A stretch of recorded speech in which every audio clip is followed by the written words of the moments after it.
Então agora a gente começa o 13º capítulo, a lição do perdão. No final da década de 40, a Índia estava mergulhada em guerras religiosas, enquanto a nação se preparava para tornar-se independente da Grã-Bretanha. Um hindu cujo filho fora assassinado por muçulmanos durante as lutas internas foi à presença de Mahatma Gandhi e perguntou: como poderei perdoar os muçulmanos? Como poderei voltar a encontrar a paz se tenho tanto ódio no coração por aqueles que mataram meu único filho? Gandhi sugeriu ao homem que adotasse uma criança muçulmana e a criasse como se fosse dele. Precisamos perdoar para poder viver uma vida completa. O perdão é a maneira de curar as nossas mágoas e feridas. É a forma de nos religarmos aos outros e a nós mesmos. Todos já fomos feridos, não merecíamos a dor, mas mesmo assim fomos magoados. Além disso, verdade seja dita, é quase certo que ferimos outras pessoas. O problema não é o fato da mágoa acontecer, e sim de não conseguirmos esquecê-la ou nos recusarmos a fazê-lo. Esta é a ferida que continua a doer. Passamos pela vida acumulando essas mágoas, sem ter nenhum treinamento ou orientação sobre como nos livrarmos dela. É aqui que entra o perdão. Podemos escolher entre viver no perdão e na ausência dele. Ironicamente, o perdão pode ser um ato egoísta no sentido de que ele é mais importante para a pessoa magoada do que para quem feriu. Os que estão morrendo com frequência encontram uma paz que lhes faltou na vida, porque morrer é abrir mão, abdicar. Perdoar também é. Quando não perdoamos, permanecemos agarrados a antigas feridas e mágoas. Mantemos vivas as partes infelizes do passado e alimentamos os nossos ressentimentos. Quando não perdoamos, nós nos tornamos escravos da mágoa. O perdão nos traz muitas coisas, inclusive o sentimento de totalidade que parecia arrebatado pelo ofensor.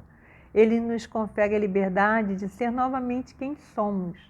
Todos merecemos a chance de oferecer um recomeço a nós mesmos e aos nossos relacionamentos. Esta chance é a mágica produzida pelo perdão.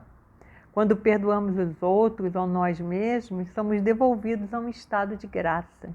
Assim como o osso consolidado é mais resistente do que antes da fratura, os nossos relacionamentos e a nossa vida podem se tornar mais fortes quando o perdão cura as nossas feridas.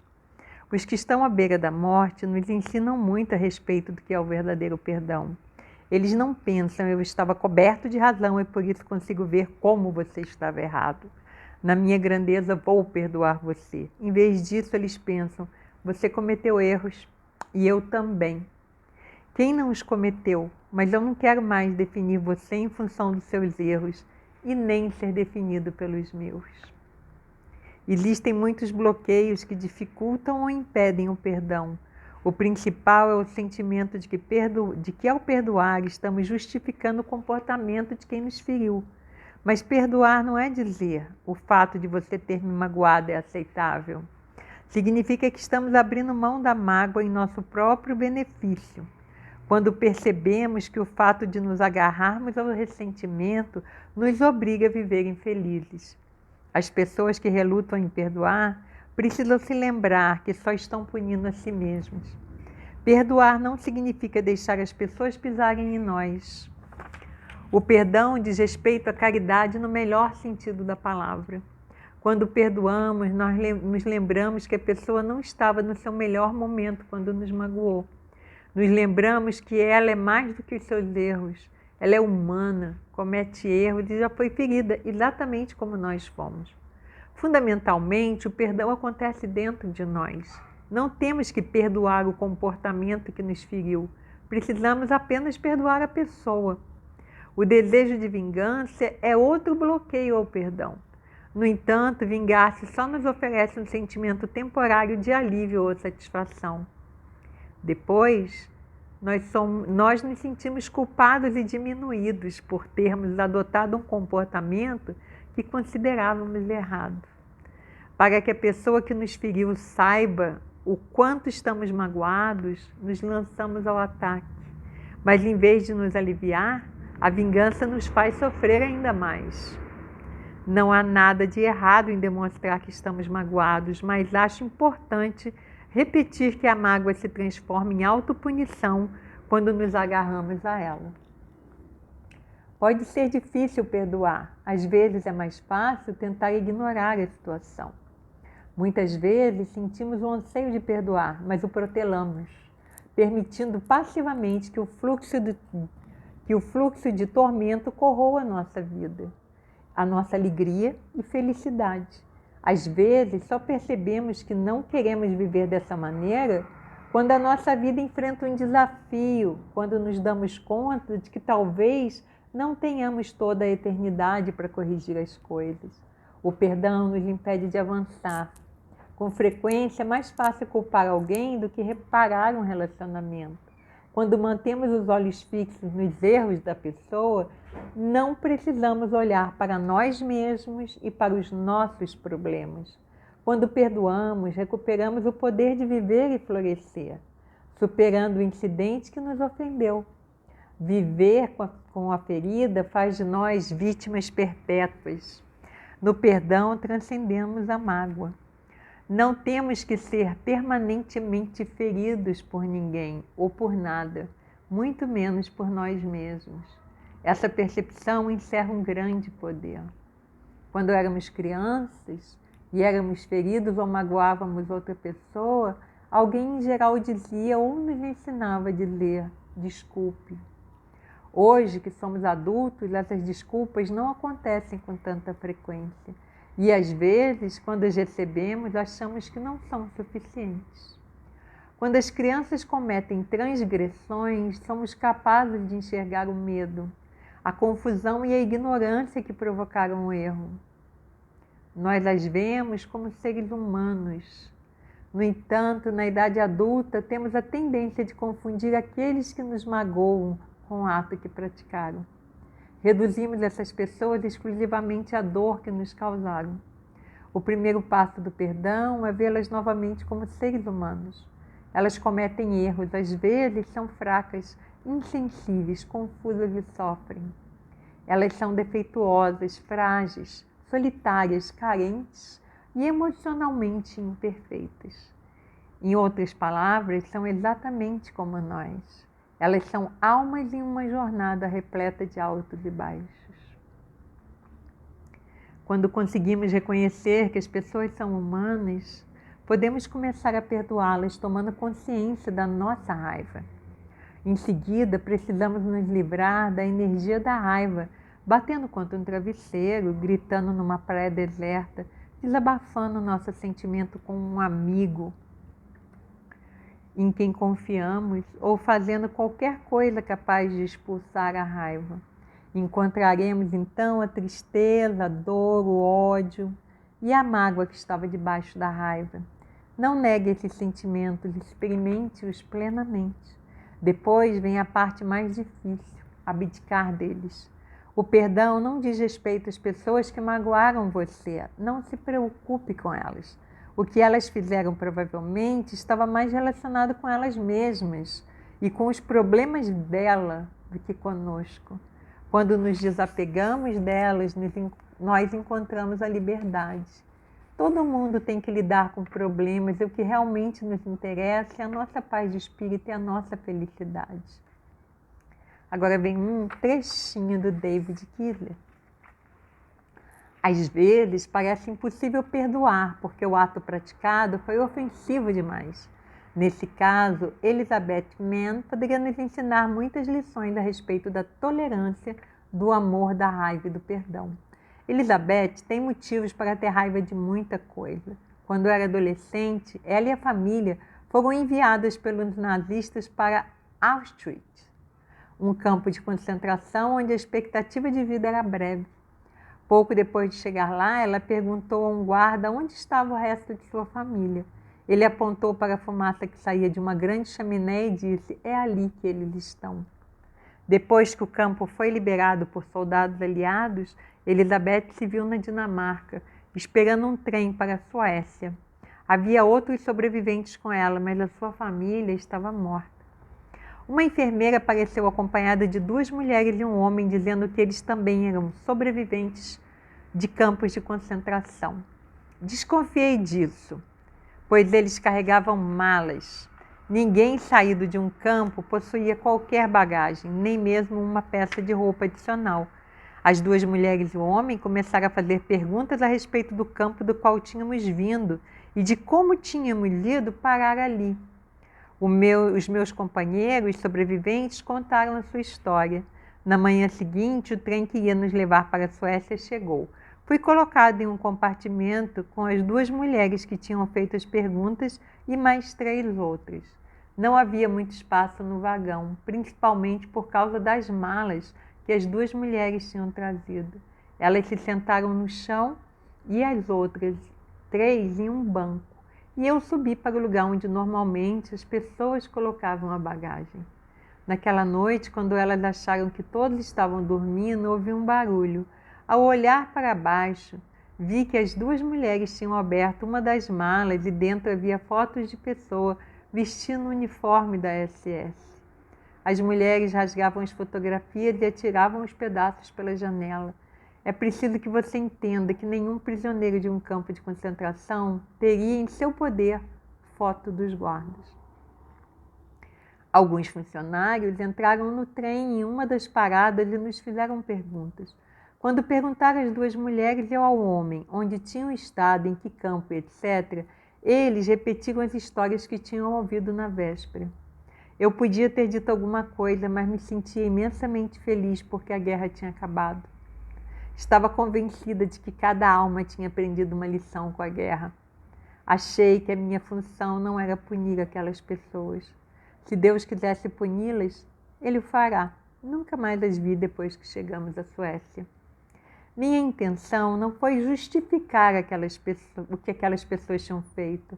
Foi confiar em Deus e entender que o perdão estava nas mãos dele e não nas minhas.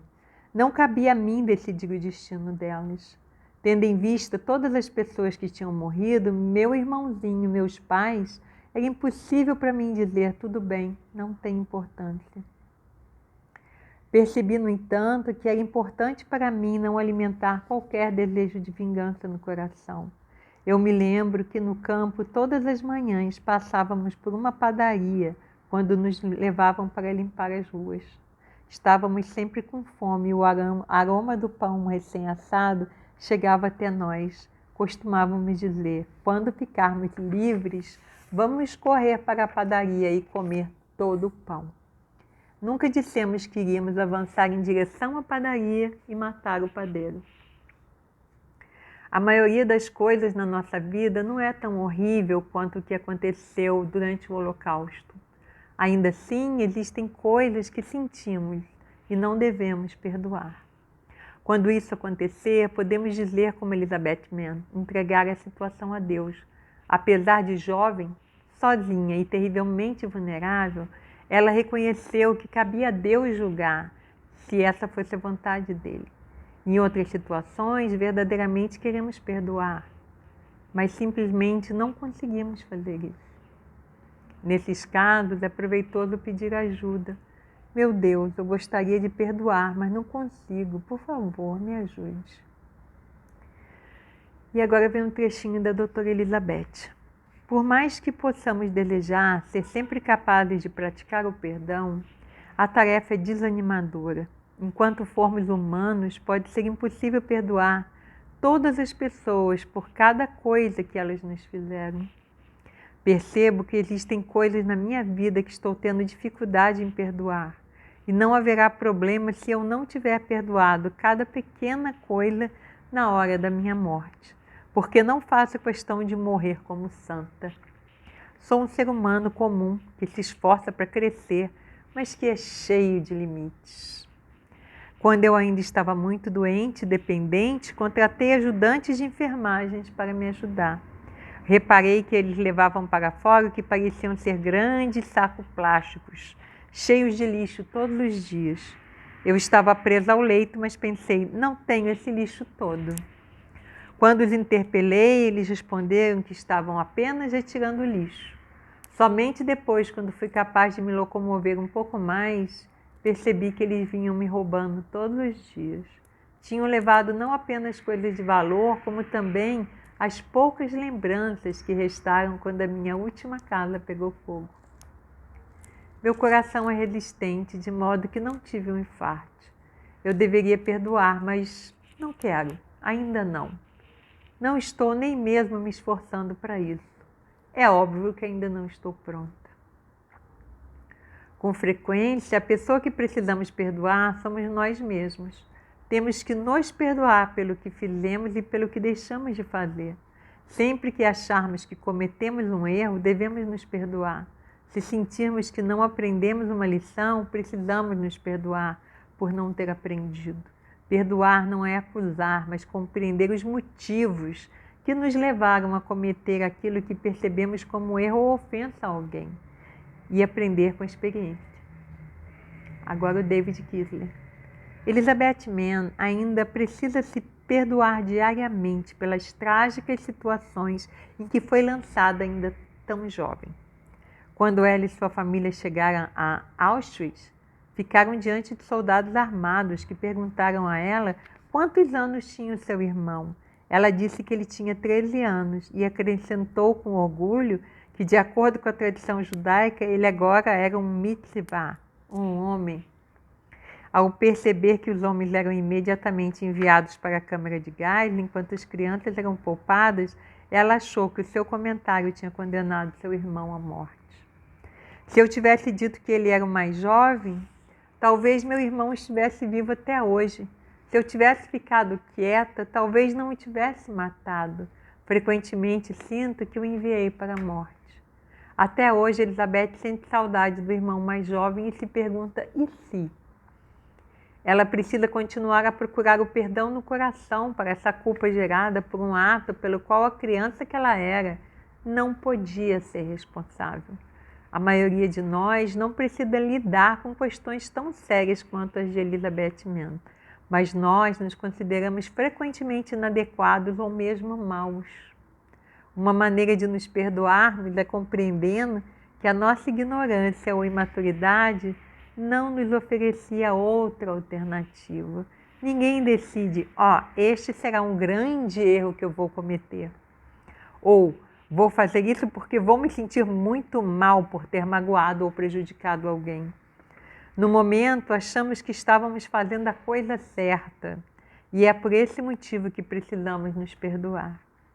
E mesmo se ferimos alguém de propósito, provavelmente o fizemos porque estávamos sofrendo. Se pudéssemos ter escolhido melhor e mais livremente, é quase certo que teríamos feito outra escolha. Estamos no mundo para cometer erros, para magoar acidentalmente uns aos outros, para nos sentir perdidos de vez em quando. Se fôssemos perfeitos, não estaríamos aqui. E a única maneira de aprender a nos perdoar é cometendo alguns erros. Fizemos o que fizemos porque somos humanos. Caso tenhamos feito uma coisa terrível a ponto de não conseguir nos perdoar, sempre podemos entregar a situação a Deus. Podemos dizer, meu Deus, ainda não consigo me perdoar. Você pode me perdoar e me ajudar a encontrar o perdão? Lembre-se de que o perdão não é uma tarefa que acontece uma vez na vida, e sim um trabalho permanente. Ele é o nosso plano de manutenção espiritual. O perdão nos ajuda a permanecer em paz e em contato com o amor. A nossa única tarefa quando nos magoam ou nos acusamos por ter ferido alguém é tentar abrir novamente o coração.